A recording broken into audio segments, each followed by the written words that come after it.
विद्यार्थी मित्रो, आपण पाठीमागच्या 2 व्हिडिओमध्ये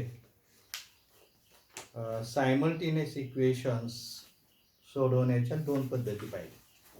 पहिली पद्धत होती ती म्हणजे सायमल्टेनियस इक्वेशन्स इलिमिनेशन पद्धतीने सोडवणं, पहिली पद्धत. दुसऱ्या पद्धतीमध्ये आपण ग्राफिकल मेथड पाहिली. आणि आज आपल्याला पुढचा घटक अभ्यासायचा आहे, तो म्हणजे डिटर्मिनंट. याला मराठीमध्ये निश्चयक असं म्हटलं जातं. आता बघा, हा एक डिटर्मिनंट आहे. कोणता? ए बी सी डी हा डिटर्मिनंट आहे. दिस इज अ डिटर्मिनंट. आता या डिटर्मिनंट मध्ये ए बी सी डी यांना रोज म्हणायचं. रोज म्हणजे आडव्या ओळी. आणि ए सी बी डी यांना कॉलम म्हणायचं. ए सी बी डी यांना काय म्हणायचं? कॉलम. कॉलम म्हणजे उभे स्तंभ.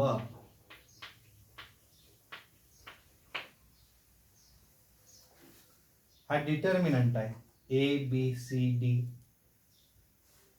ए बी आणि सी डी यांना रोज म्हणा, आडव्या रांगा, आडव्या ओळी. ए सी बी डी यांना कॉलम्स, उभे स्तंभ असं म्हटलं जातं. हा जो डिटर्मिनंट आहे, या डिटर्मिनंटची जी डिग्री आहे ही डिग्री 2 आहे.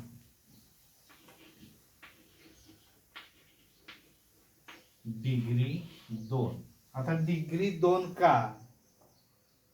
तर there is 2 elements in each columns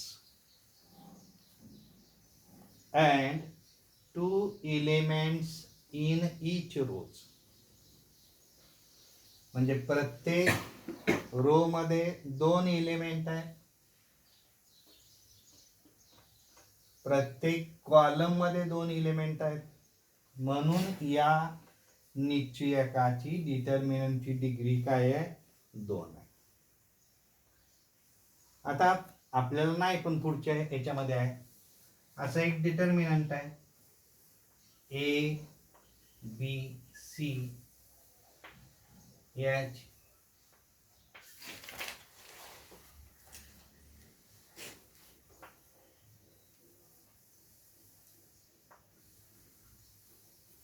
असा घ्या.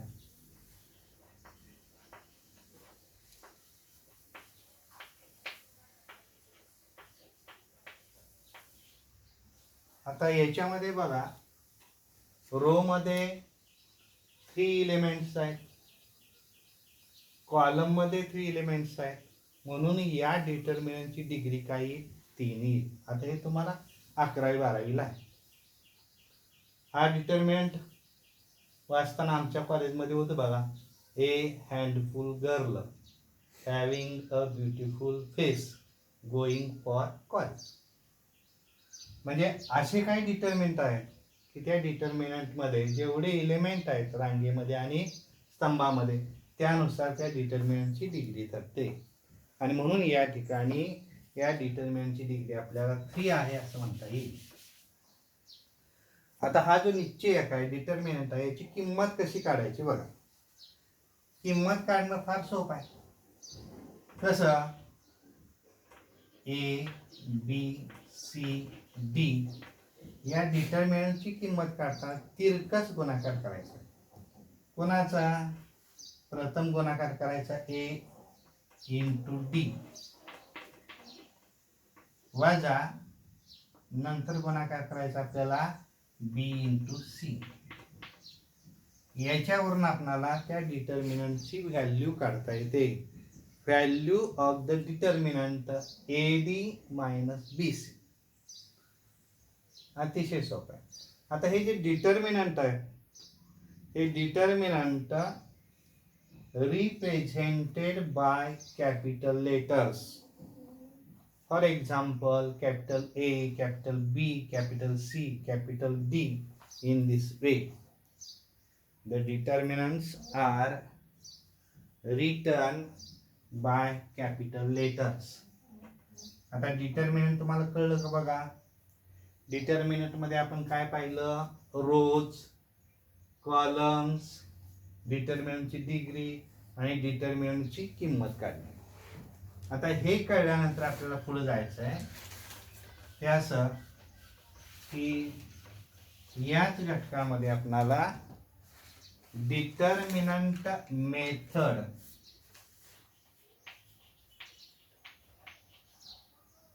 किंवा यालाच दुसरं नाव आहे क्रॅमर्स रूल. क्रॅमर्स रूल या पद्धतीने आपल्याला सायमल्टेनियस इक्वेशन सोडवायचं आहे. आता क्रॅमर्स रूल किंवा डिटर्मिनंट मेथड न हे उदाहरण कसं सोडवायचं हे बघत असताना हा घटक अतिशय महत्वाचा. याच्यावर बोर्ड आपल्याला 3 मार्काला एक उदाहरण विचारतं आणि म्हणून सर्व विद्यार्थ्यांना या पद्धतीनं उदाहरण सोडवता आलं पाहिजे. आता हे सोडवत असताना using determinants simultaneous equation can be solved easily and in less space. Simultaneous equation या पद्धतीने सोडवताना जागा थोडी लागते. This method is known as determinant method. This method was first given by a Swiss mathematician Gabriel Cramer. So it is also known as Cramer's method. To use a Cramer's method, the equation are written as. आता दिलेली equations या मेथडनं सोडवताना कशी लिहायचे बघा. A1x plus B1y is equal to C1. आपण general form मध्ये काय लिहिलं होतं? x plus by is equal to c. This is equation first. a2x plus b2y is equal to c2. This is equation second. In those equations, a1, b1 are coefficients. C1, this is a मराठीमध्ये आपण त्याला स्थिर पद म्हणतो, इथं constant म्हणायचं आहे. A2, B2 are coefficients of x and y and C2 are constant. आता ही दोन इक्वेशन्स आपल्याला क्रॅमर्स पद्धतीने सोडवत असताना पहिल्यांदा आपल्याला निश्चयक किंवा डी ची किंमत काढायची. Capital D. आता कॅपिटल डी ची किंमत काढत असताना कशी काढायची आहे बघा.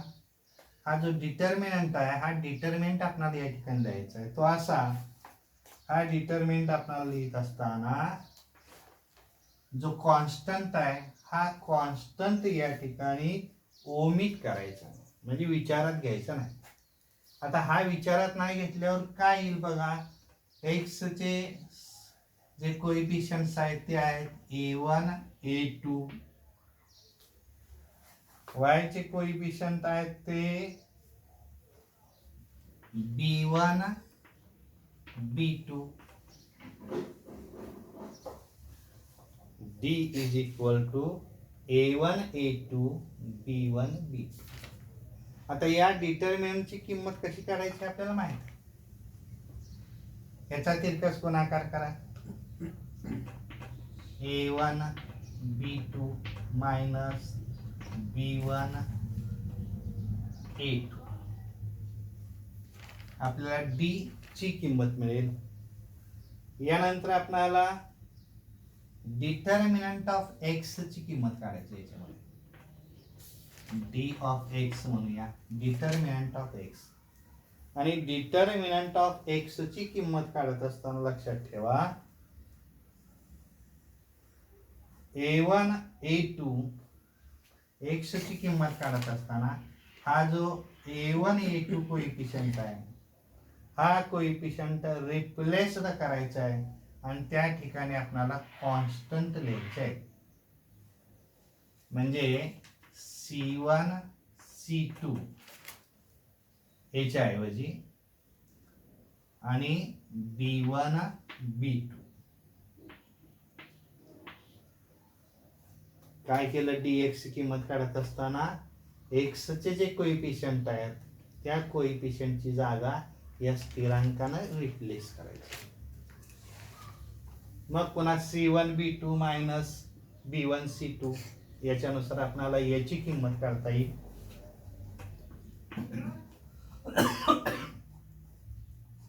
C1 B2 minus B1 C2. त्यानंतर आपल्याला डिटर्मिनंट ऑफ y ची किंमत काढायची, d ऑफ y. आता ही काढत असताना y ची किंमत काढताना coefficient of y replaced by constant. म्हणजे किती सोपं आहे बघा. तर या ठिकाणी आपल्याला असं लिहिता येईल हे A1 A2 as it is आणि B1 B2 ची जागा आपल्याला C1 C2 ने घ्यायची. C1 C2 is equal to value of this determinant A1 C2 minus C1 A2. या प्रकारे आता आपण काय काढलं, डिटर्मिनंट डी ची किंमत काढली या समीकरणावरनं. Determinant of X X D of X ची किंमत काढली. Determinant of Y D of Y ची किंमत काढली. आणि हे काढल्यानंतर आपणाला एक्स आणि वाय या चलाच्या किंमत काढण्यासाठी काय करायचं आहे, तर एक्स ची किंमत काढताना X is equal to D of X upon D हा फॉर्म्युला वापरायचा. आणि y is equal to D of y upon D. या सूत्राच्या सहाय्याने आपल्याला x आणि y च्या किंमती मिळतील. याने या ज्या किंमती आहेत या किंमती म्हणजे solution of these two simultaneous equations. तर या पद्धतीने आपल्याला डिटर्मिनंट मेथड किंवा क्रॅमरच्या रूलनं सायमल्टेनियस इक्वेशन सोडवायचं आहे. परत एकदा बघा, आपल्याला दिलेली जी समीकरण आहेत ही प्रथमतः या स्वरूपामध्ये मांडून घ्या. कसं, A1x plus B1y is equal to C1. दिलेल्या उदाहरणामध्ये कदाचित मग इकडं तिकडं जर केला असेल म्हणजे x is equal to 2y plus 4 असं जर समीकरण दिलं तर हे समीकरण या मांडणीमध्ये नाही. आता हे या मांडणीमध्ये करून घेण्यासाठी आपल्याला काय करावं लागेल, 2y चं पक्षांतर डावीकडे करावं लागेल. म्हणजे x minus 2y is equal to 4. आणि हा जो फॉर्म आहे हा फॉर्म या पद्धतीने जा. म्हणजे या पद्धतीने इक्वेशन प्रथम करून घ्यायची. यानंतर डी ची किंमत काढायची आहे, डिटर्मिनंट डी. आणि डी ची किंमत काढत असताना आपल्याला काय करायचं आहे, हा जो कॉन्स्टंट आहे या दोन्ही समीकरणामध्ये या कॉन्स्टंट टर्म ओमिट करा, ते विचारात घेऊ नका आणि आहे असा हा डिटर्मिनंट लिहा. त्यानंतर डी ऑफ एक्स ची किंमत काढत असताना एक्स चा कोइफिशियंट आहे तो रिप्लेस करून त्या जागी C1 C2 स्थिर पद C1 C2 हे ठेवायचं आहे. A1 A2 च्या जागी C1 C2 B1 B2 as it is. dy ची किंमत काढत असताना B1 B2 replaced C1 C2. या पद्धतीनं आपल्याला डी ऑफ एक्स आणि डी ऑफ वायची किंमत काढता येईल. आणि तदनंतर X is equal to D X upon D आणि Y is equal to D Y upon D या फॉर्म्युल्याच्या सहाय्यानं आपणाला या ठिकाणी दिलेल्या दोन एक सामायिक समीकरणामधील एक्स आणि वाय या चलाच्या किमती काढता येतील. तर आता आपण या ठिकाणी एक उदाहरण बघूया. आता उदाहरण परीक्षेला कसं विचारलं जातं हे बघा. आपण उदाहरण घेऊ. उदाहरण असं आहे बघा. Solve the following simultaneous equations. Example विचारण्याची पद्धत. Solve the following simultaneous equations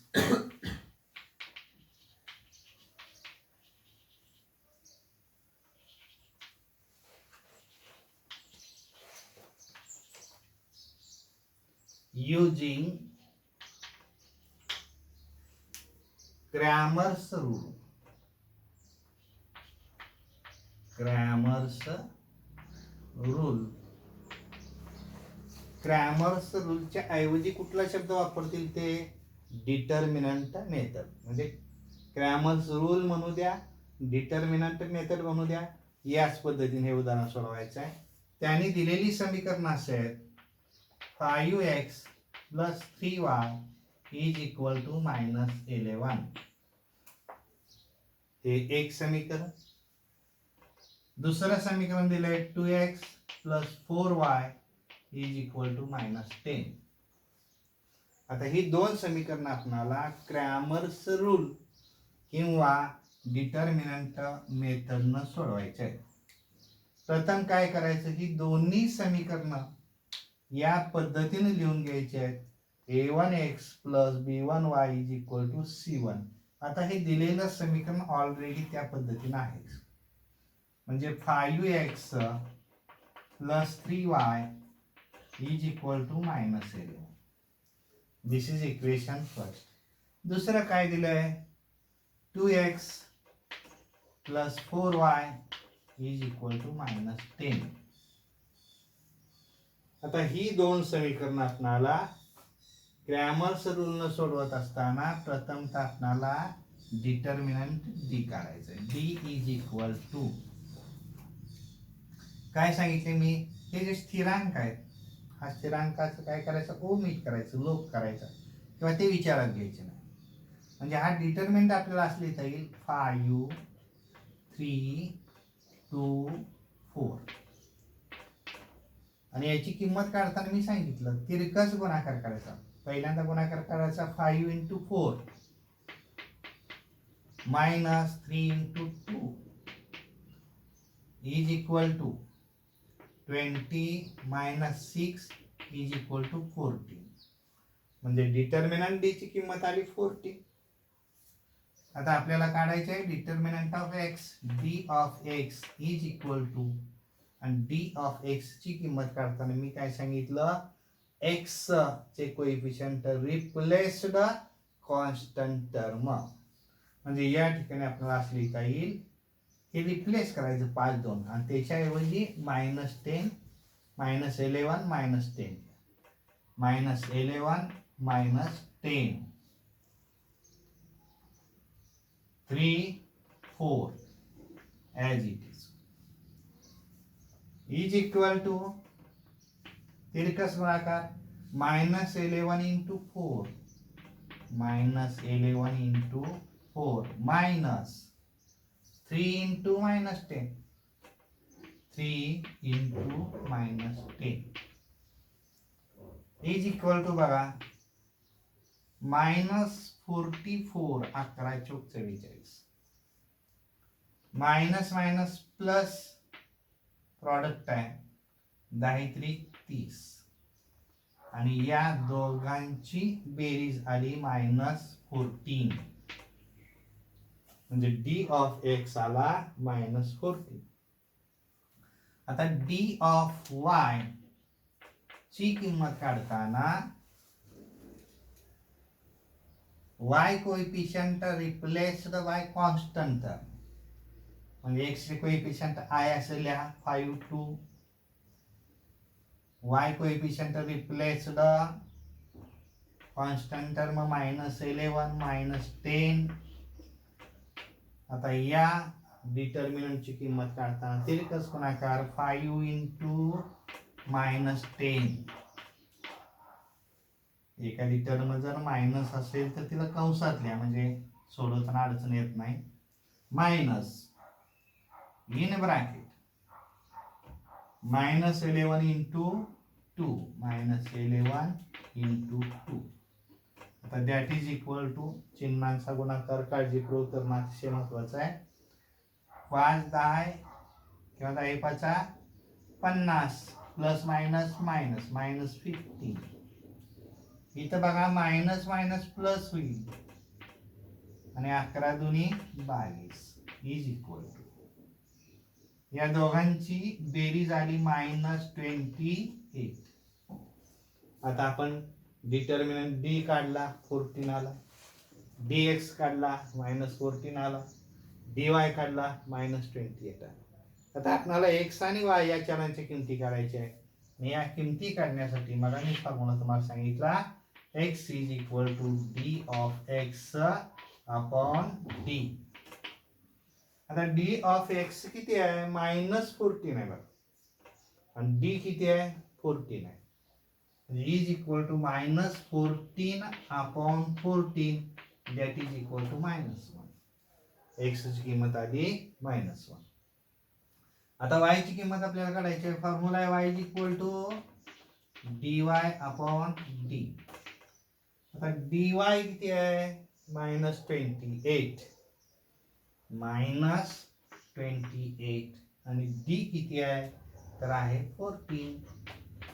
14 दुनी 28 -2, म्हणजे x is equal to -1 and y is equal to -2.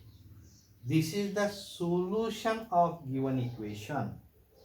आणि म्हणून हे सोल्युशन लिहायचं कसं बघा, in bracket x, y, x ची किंमत आधी y ची नंतर, इज इक्वल टू x ची किंमत -1, y ची किंमत -2 is the solution of given simultaneous equations by Cramer's rule किंवा डिटर्मिनंट मेथड. तर या पद्धतीने आपल्याला सायमल्टेनियस इक्वेशन्स हे क्रॅमरच्या रूलच्या सहाय्यानं सोडवता येतात.